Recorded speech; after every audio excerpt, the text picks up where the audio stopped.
how's it going out there, everybody? Gun Psychiatrist. So it was recently asked, why would you hand load a round? And of course, what is the purpose of hand loading your ammunition? More or less the focus of this conversation, I'm going to turn this question into why hand load shotgun ammo? Why I hand load shotgun shells?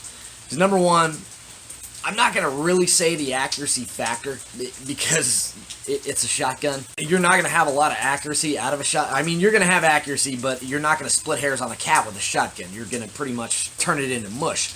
So as far as the accuracy aspect is concerned, that's really only going to come into when you're dealing with slug rounds. Mainly, the reason why I reload shotgun shells is cost efficiency. If you're talking about these new tungsten rounds that a lot of the turkey guys are shooting, I mean, you're looking at $8 a shot, a box of 5, you're $45, $46, $50 after sales tax. That's almost $10 a shot. I can, buy tungsten, load my tungsten round for turkey hunting. I can get those down to about $3, $4 a round. Sometimes about $5, but that's insane. I mean, that takes your, you're looking at about $20 for 5 of them there. It can be really cost efficient, especially when you're doing slugs, especially if you get into casting. And also, I find it therapeutic. Most of the time, I never even reload on my press. I actually reload on a little scale and do each shotgun shell one at a time. And someone say, wow, that's really counterproductive. Yes, it is counterproductive. But, the cool thing about it is it's therapeutic. So everybody's going to have their own reasons to get in the hobby of reloading. Now, as far as the purpose goes for hand loading shotgun shells, this is a very good question because there are ultimately thousands of shot combinations that you can put together. As far as that aspect of creating your own custom loads, it's great. For example, as you can see right here, this is a Hornady XTP jacketed hollow point. It's a 50 cal, and you can see I have it inside a RSS-12 Sabo from Ballistics Products. To get something like this on the market, I'm going to be looking at about $5 a shot. I literally make these for about $1 a round. I mean, these things are insanely cheap. This is a reused hull. And the little Sabos in there, I think I get like 100 of them for $9 or something like that. So these are extremely cheap, and they're also extremely accurate. They're effective at taking down game, and you're not going to find these on the open market out there. So the ability to make your own custom loads is great. And not only that, you can control the velocity. Speaking of velocity, these have about, last time I put these on the chronograph, these are running about 3,200 feet per second. That's insane out of a shotgun. So as far as the next one goes, here's a casted slug. These literally cost me 35 cents to make. This is a slug round. Cost efficiency, I made the slug for free. This has a 12 SO wad in it, so I think the wad was like 5 cents. And of course the hull was 12 cents from Ballistics Products. 50 cents maybe with a slug. I mean, you got to account for your tools you put in that. But that's insanely cost efficient. The other factor in this is, of course, consistency. Whenever you're doing your own hand loads, when you compare those to factory loads, there's going to be a lot of inconsistencies as far as powder charges, as far as shot weights. When you break open a shotgun shell, so the amount of shot that they put into those, that's going to be all over the board. The machines that are producing commercial ammunition run so fast. They have, computers that measure powder charges and all. They're still going to fluctuate. There's going to be a given fluctuation there. So to me, the fact that I know that I'm getting 18.6 every time, this thing is going to perform exactly the same out of my firearm every single time. I'm going to cut open some commercial loads to show you the inconsistencies in those. Alright, so what we're going to do now, I have 3 different types of shotgun shells. And to prove now I haven't done this before, but I happen to think that all these are inconsistent with shot and or powder variations. I've never attempted this before. I might be proven wrong, but I might prove myself right. So we're going to check this out. First we're going to start by zeroing this scale.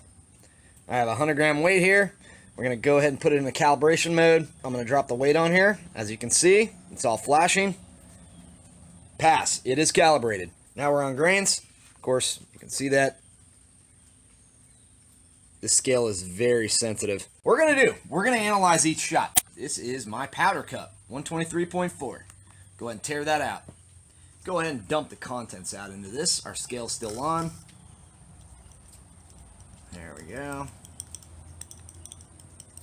Beautiful. So we have a charge weight of 19.2 grains of powder. We're going to go move to number 2. Of course, I dumped the powder from that first one in here.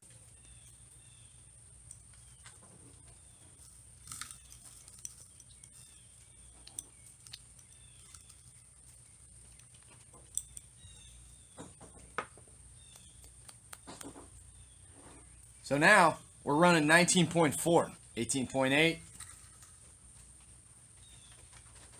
19.0, hold on, 18.8. So we got 18.8 on that one. That's pretty consistent, actually. But these are a little bit more expensive shells. So we're going to dump this, tear out. 18.2, 18.6. 18.6,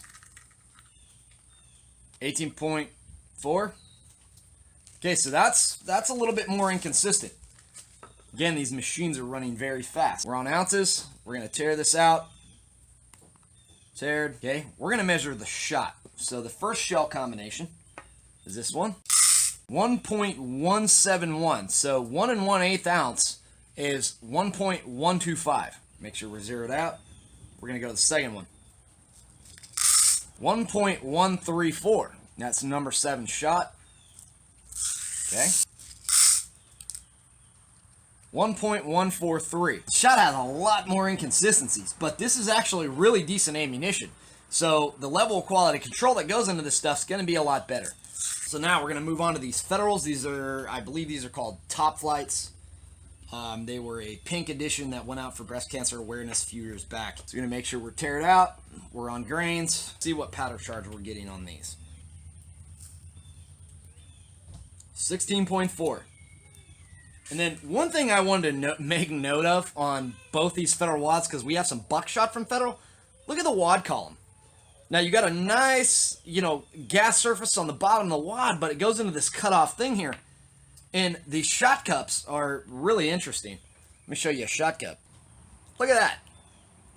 Please tell me how this has any absorption capabilities compared to, like, this is a Claybuster wad, and you have this wad column here that has some absorption capabilities compared to that. I mean, this thing can just teeter on here. So this is a lot more solid wad, even compared to, let's look at a 12SO. Look at that 12SO wad. You do have absorption capabilities within that wad column, and even on a Disperser X you have absorption capabilities. Even on a gas plug or a gas wad, you still have that absorption capability there in the center for it to absorb that shot. One thing I've noticed with Federal doing R&D on their shells, they have no absorption built into these suckers. Not that you need it, it's a shotgun, it's a target round, but I mean still, come on. So even the Winchesters that we pulled open, they have absorption capability compressed and built into their wads. We had 16.4. We're going to go ahead and try our next one. See what we get. 16. That's 0.4 grains difference. So 16.4 and 16. Go ahead and get this next one. 16.4. Fairly consistent. So now we're going to move into shot. We're on ounces. Tear it out. Let's check out their shot. I'm going to save these wads. I can do some cool stuff with these. So they are selling 1 1/8 ounce ammunition. That isn't even 1 1/8 ounce. That's 1.03 ounces. Right, for number 2, 1.102 we had. Now we're going to go again. 1.137. So that's over 1 1/8 ounces. Check this third one. So we have 1.102, 1.137, 1.113. So we're not even at 1 1/8 ounce. Now this is cheaper target load ammunition. So as you can see, there's variances in shot weights, smaller variances in powder weights, but either way, it's not very consistent. We're going to show you now how to make a consistent load. So in order to start reloading, you don't need a reloading press, you don't need anything. You just need a couple of tools. Obviously, you're going to need powder. You need some hulls. You need some wads. For this specific load that I'm doing, obviously you're going to want to have a book that shows you how to do it, but for this specific load, I'm using these 20 gauge filler wads. These are actually a felt filler wad that's going to go underneath this slug that I casted for free. This is a 1 ounce Lee mold slug. You're going to need a drill with a roll crimping tool. You can roll crimp just about anything. You can roll crimp shot, you can roll crimp slugs, you can roll crimp buckshot. You need a scale that can read in grains and in ounces. And of course, you're going to need a little dropper like this. These are great. These, they're cheap. You can get them at Walmart. They're just, they're formula cups for babies that are on the go. So you can drop powder in this, but this is great for holding shot or powder. I love using clear hulls because you can see what you're doing. We're going to weigh our shell. Let's move it over to grains. All right, we're on GN. This shell's 110 grains, so we're going to go ahead and tear that out. So we're going to do 18.6 grains of powder. So what I'm going to do is I'm going to slowly trickle this powder in till I get 18.6.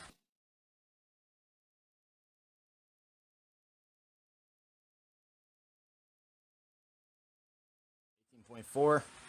I'm getting a little bit of a draft. 18.6. There we go. All right. Do the same thing with the other shells. One thing I was going to tell you is be sure to weigh each shell, because there are variances in shell weights. Obviously, you see on this one, this shell is 2 grains heavier than that one, so we need to tear it out. Let's take these, set these like this. What I like to do first is we'll seat these 1/4 inch filler wads, and then we'll just seat the wads inside the casings, or the holes. Push that down, push that down, kind of push that down. So to roll crimp, it's really easy. You take your drill, make sure you're not going that fast. You want a variable speed, so you want to be down on the lowest speed, like that. It doesn't take much to roll crimp.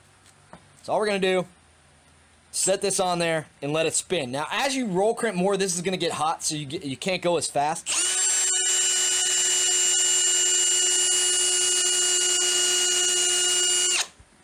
There you are, roll crimp. Quality control. That's another purpose of hand loading, because you yourself are in charge of the quality control process from point A to point B. If anything goes out of whack, it's your fault, not the manufacturer. So quality control, you know what you're going to get with each load that you make. You know, you can do custom combinations. You know, the various reloading books out there have literally thousands of recipes. And the great thing about that is, of course, your own quality control. You know what you're going to get every time. Another reason why I find a purpose in hand loading is ballistics research and contributions to the firearms world. I like doing it for this because I like taking, hey, this slug right here with this type of load recipe, what's this going to do? So when I get to these range, I'm going to put them on my chronograph, and I'm going to actually get, you know, foot per second readings and stuff like that, and get accuracy readings from what I'm hitting on the target. And of course, I'm going to publish that information. So that's one of the reasons why I like reloading, because it does generate great content. There's a lot of potential business opportunity in hand loading, and if you can tool up and get the right equipment that can produce volume, there's going to be a business opportunity in there for you. Now, as far as, I don't think trying to reinvent the wheel with trying to get the next target load out there is going to make any sense. But when you start getting into designing custom loads, for example, if you can take these slugs and you can make the next greatest slug out there, undercut all your competition on it, well, there's going to be a great business opportunity there for the reloader. Again, you have these bad boys. What are they doing? What is their performance? What kind of game can they take down? And how can people employ them? Especially down here in the South, most of your shots are about 100 yards. Will this knock down a deer? If it will, this might be the next greatest thing. Does it have an effective kill?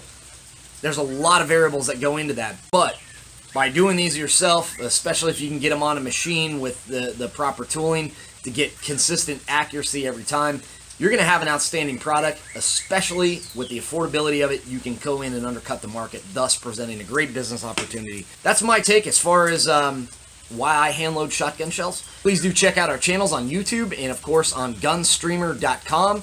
I'm the Gun Psychiatrist signing off. I hope this was informative and fun. Thanks for watching.